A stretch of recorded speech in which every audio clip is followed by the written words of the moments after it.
So, hi everyone, this is Tanith Lee, otherwise known as Mrs. Menopause, and I'm really excited today because I've got someone really special on the line that I can't wait to talk to. And who I've got on the line today is Joan Price, who's an author of a couple of books, who's going to talk to us about those books and tell us a little bit more about them. And we're going to have a really good call. So, hi, Joan. Hi, Janice. Hi. So again, once again, thank you for taking this time out and having a chat with me about you and about your book and all your work you do. So people on the line probably maybe some of them haven't really heard about what you do. So could you just kind of introduce yourself and tell us a little bit about what you've been doing? Sure. I call myself an advocate for ageless sexuality. Wow. And what that means is I talk out loud about senior sex and I try to encourage other people to do that too. Hmm. I write about it, speak about it, Brilliant. um, sometimes field very strange questions about it. And in general, try to let people know that one, we are not ready to give up our sexuality as we age. And two, that for every challenge we find, there is a solution. Fantastic. That's brilliant. I mean, I've read at the moment only one of the books, which is called Naked at Our Age, which is well, do you want to just explain to us what that particular book is, Joan? Yes, Naked at Our Age, Talking Out Loud About Senior Sex is a guide to the problems, the challenges, the solutions, the expert tips, the reader stories that that's the real world of aging and sexuality. I had I have stories from 150 readers. When I say stories, I mean people told me about what their sex life is like now, what questions and problems they have, and a little bit more of background, what kind of relationship they're in, and so on. Mhm. And I present these stories, little brief excerpts from them, in the writer's own voice. And I have 45 experts in the field that answer their questions, whether it's about erectile dysfunction or vaginal dryness or sexuality after cancer or whatever the issue might be. Mm. It's in there. And Yeah. I'm so proud of this book. It's won two major awards, one from sex therapists and the other from writers. And Mm. I'm just so proud. And it is available in England. I know it's on Amazon UK. Yeah, that's So how I got my copy. So yeah, absolutely. Um, so I mean, I was absolutely fascinated with the book. I've got to say, I could not put it down.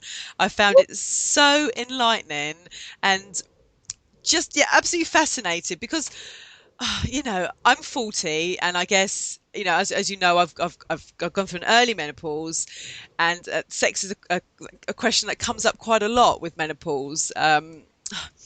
Menopause seems to a lot of women seem to think that the world finishes when you hit menopause, which is crazy, right? Because we've still got 30, maybe 40 plus years ahead of us, we may and have half our life still to go. yeah, yeah, and just I don't know if it's the same for you, whether you pick up the same vibe on this, but many women seem to think it's the end kind of thing. Where my message is, it's just the beginning. This is where it can all start. This is so exciting, and this is what I kind of picked up from your book. These Um, these people are just having fantastic sex lives, and 70s, 80s plus, aren't they? And that's right. And the thing to understand is that, yes, menopause feels like it changes everything. I mm, mean, when I went through it, the perimenopause part felt like PMS on steroids. yeah, And I didn't know if I'd get through that at all. And then once everything lifted and I was at the other end of mm, it, no more periods, woo, yeah. no more mood swings, woo. It was it was really quite wonderful. And the thing is, though, that it's true we have less estrogen, we have less testosterone, and we may feel like we have less of a sex drive. Mm, And biologically, that makes sense. If we can't reproduce anymore, what do we need a sex drive for? yeah. But here's the secret to it: we don't need a biological drive to enjoy sex. We're still capable of sexual delights. We're capable of arousal, of orgasm, Mm, of intimacy, of of great delight and excitement and fulfillment, even though our hormones are not saying, I want it now, Yeah. now, now. It's just a different approach. We can take longer. We can we can have a lot more warm up. I don't really like the term foreplay because it's all sex play. There Yeah. isn't the before the event and the main event. The whole thing is the main event now. And I could go on because obviously I do go on and on. No, it's absolutely fascinating. But this is even I think if we're told the message or we read the message that oh your libido goes at menopause and that's it, we're going to believe that. And this is what I'm trying to get across. It doesn't have to be that way. And clearly, this is what your messaging is, and this is what I want to broadcast to my clients and people that have been reading my stuff as well. It's just as you say, it can be because we're older, it can be more relaxed and we can take more time and we haven't got the kids around and it's a different time in life. And I just think that's just such a great way of looking at life. It is. And I want to give you and your listeners a tip that women tell me is the oh wow tip from my book. May I Right. do that? Yeah, sure. Please do.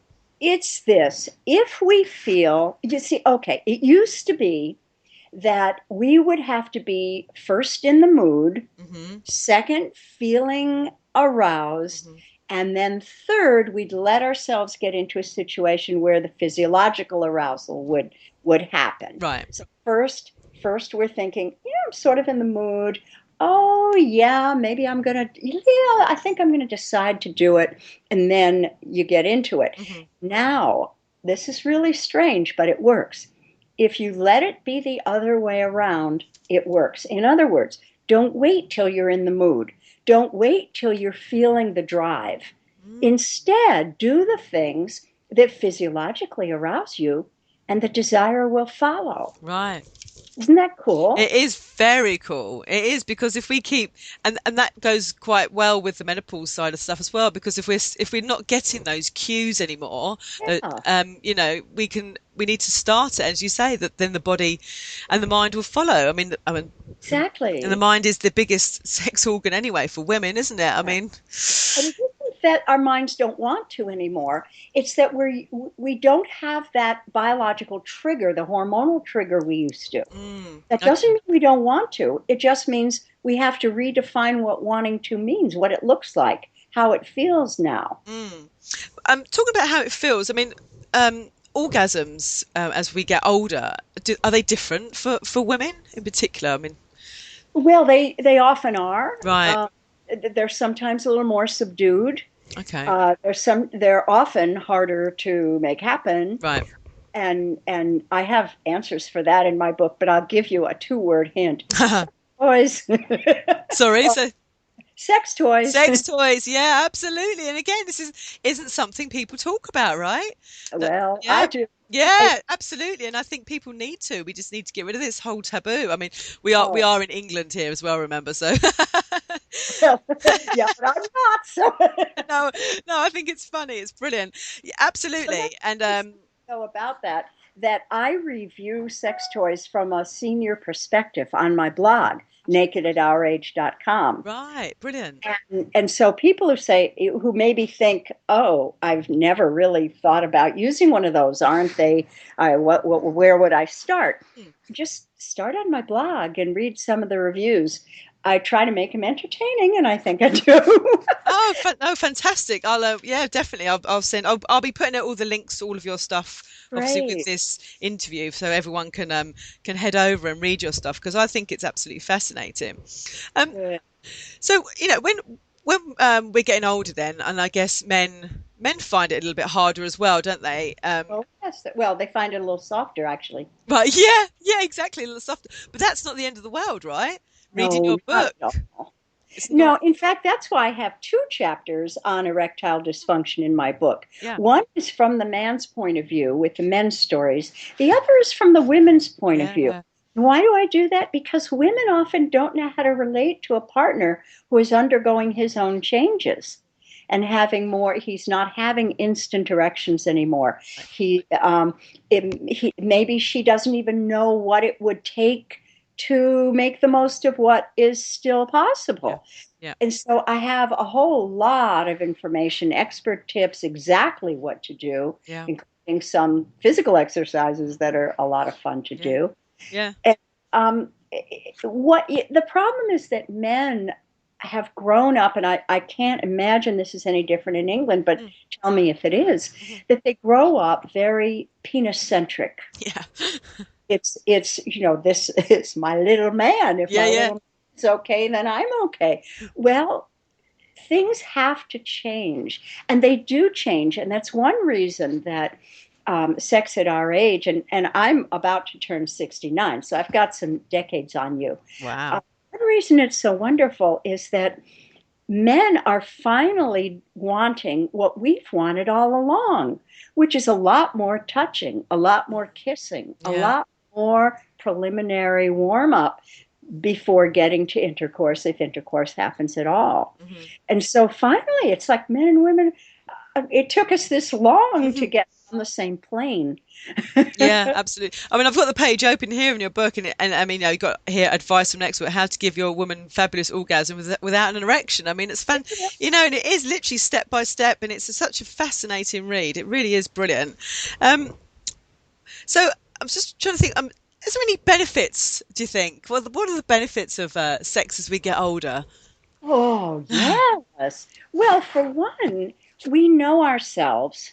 We Mm, know what we like in yeah. bed and out. Hmm. We've already made our relationship mistakes, I hope. Yeah. So we're really ready to bring the wisdom that we've acquired over the decades into the bedroom with us, into Right. relationship with us.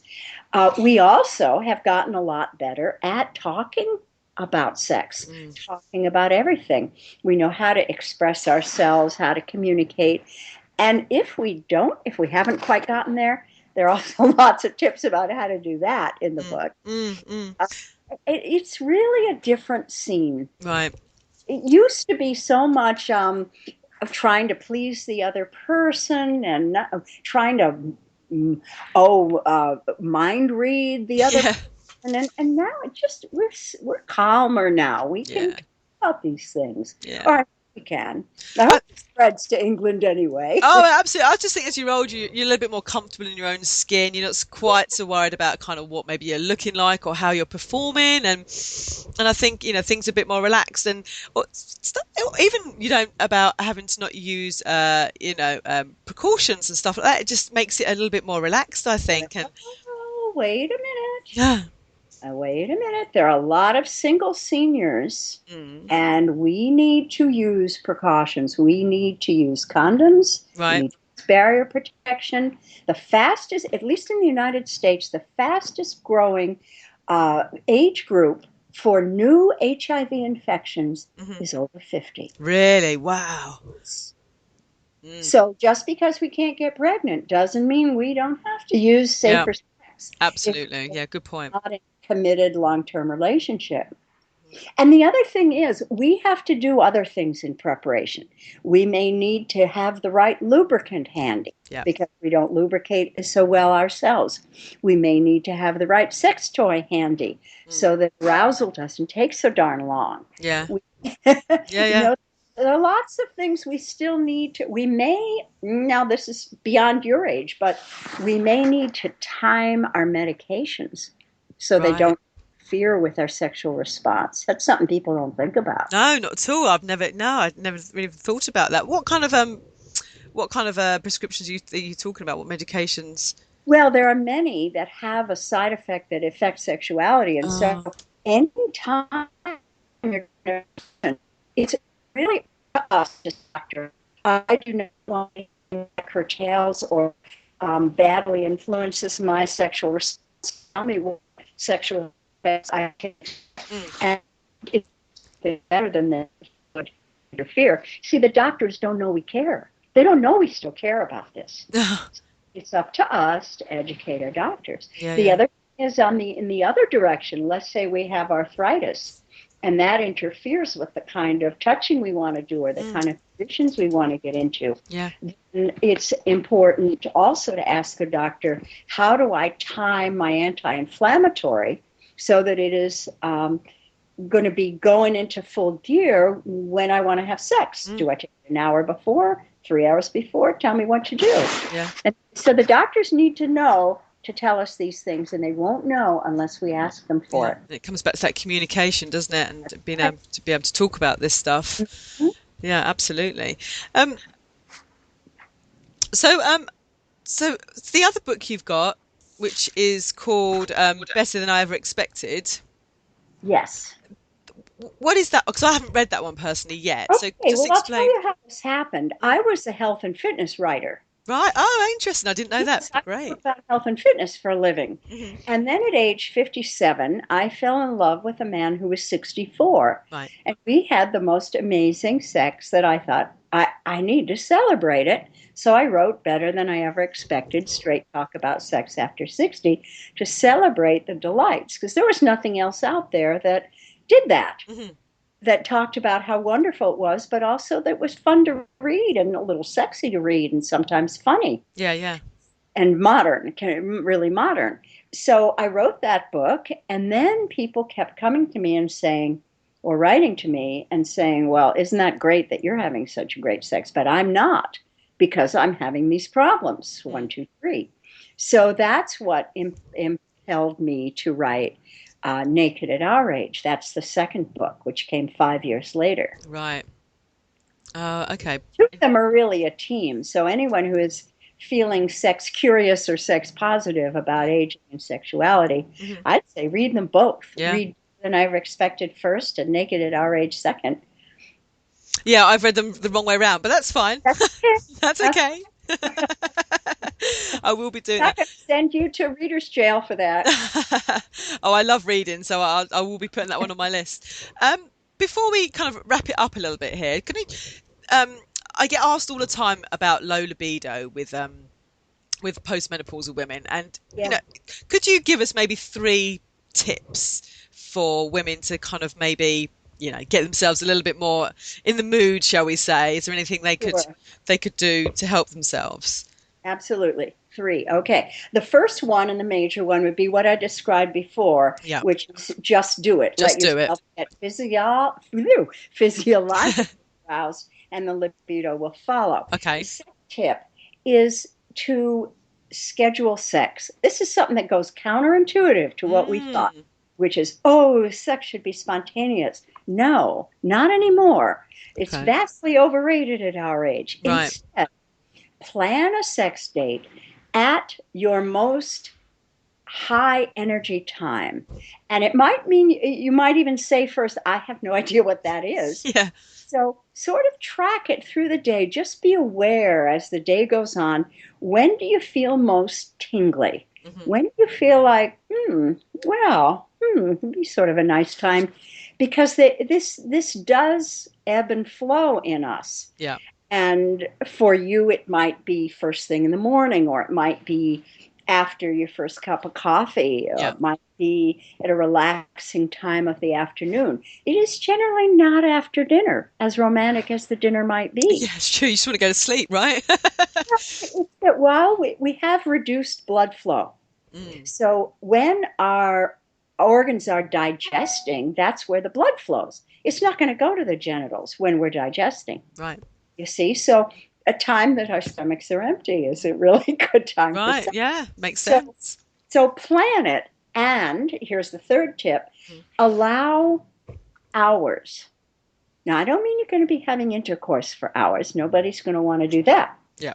But allow time to get together, to be romantic, to laugh together, to hug, to kiss for an hour without needing to go any further at first because you've got plenty of time. Right. You've maybe all afternoon Mm, on the sex date you have planned.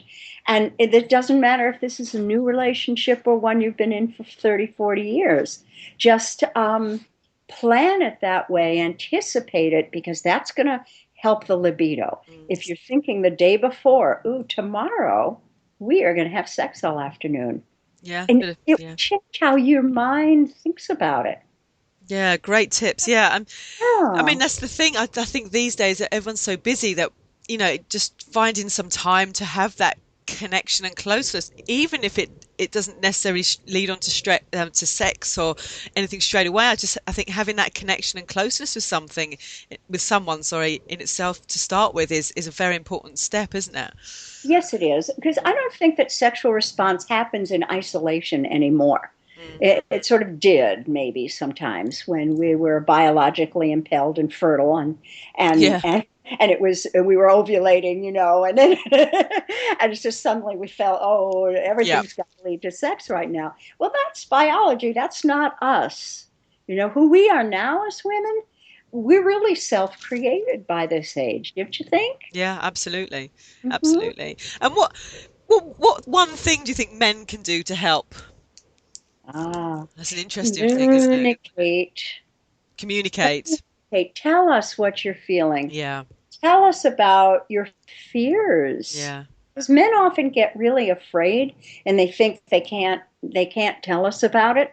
Once their response time slows down. And there's this old joke, what's the difference between fear and panic in a man? Let's see if I can remember that right. Fear is the first time you can't get it up twice. Panic is the second time you can't get it up once. Yeah, And the yeah. problem with that is that if we are anxious, that's going to send blood flow away from the genitals. Right, yeah. That's how that works. That's the fear or flight reaction. Hmm. And if we're anxious about anything, about sex or about escaping from the lion, we're going to go into survival mode, which will not allow for sexuality because that wouldn't help us run faster. Does that make sense? Yeah, absolutely. And stress is a big that and a point you made there, I think, is stress also generally has that effect, and that goes back to what I Yeah. was saying. If we're really busy and feeling Hmm. stressed out, then that's going to have an impact on male and female, isn't it? How they That's can. right. And that's another reason for the long sex Yeah, day. So you yeah, can shut that out, shut the door, shut off all your devices, yeah. shut off the phone ringer, and just be together. Mm. Or if you're not lucky enough to be in a relationship, close the door and be there with yourself. Yeah, You can absolutely. have sexual delights whether you're in a relationship or not. Yeah. Yeah, yeah, totally agree with that. Totally agree with that.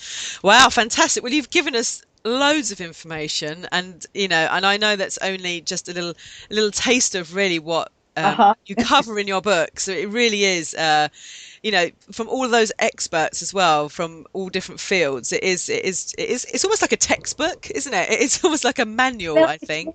fun. It's a manual, but it's fun. It is fun. Yeah, It's there is some very funny stories in there, and yeah, I love the way it's been written. Well, I think we'll leave it there. Before we go, can you just remind us, Joan, where we can find out more about you and about your books? sure. JoanPrice.com is my website. Yeah. NakedAtOurAge.com is my blog. Right. Okay. And you'll find all sorts of it. Today I just wrote about joint pain and how to avoid minimize joint pain during sex. Right. And I have things going on all the time on that blog. And my website has all the information about my books. Hmm. And I also love to hear from readers. So if you read my book, give me a shout. Yeah. Fantastic. That's brilliant. Well, okay. Well, we'll leave it there, and I just want to say thank you once again for taking the time to talk to us, My and pleasure. we should all look forward to going to reading your blog. Thank you. Thanks. Cheers. Bye.